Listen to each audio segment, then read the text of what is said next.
How to delete your recently played songs on Spotify on Android. This tutorial shows you how to stop Spotify from tracking your listening activity and clear your history. First, open Spotify on your Android device and tap on your profile icon at the top right. After that, tap on Recents to see everything you've recently played. Keep in mind that Spotify doesn't currently allow you to manually clear this list all at once.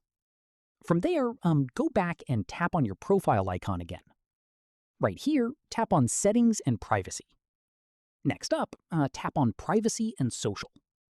Moving on, turn off listening activity and recently played artists. This stops Spotify from tracking and displaying your activity going forward.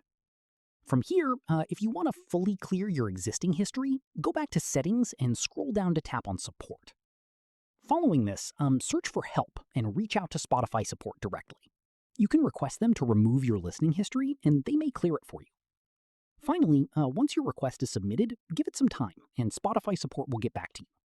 Hope this helped you out. If it did, give it a like, subscribe for more Spotify tutorials, and tap the bell for updates. See you in the next one.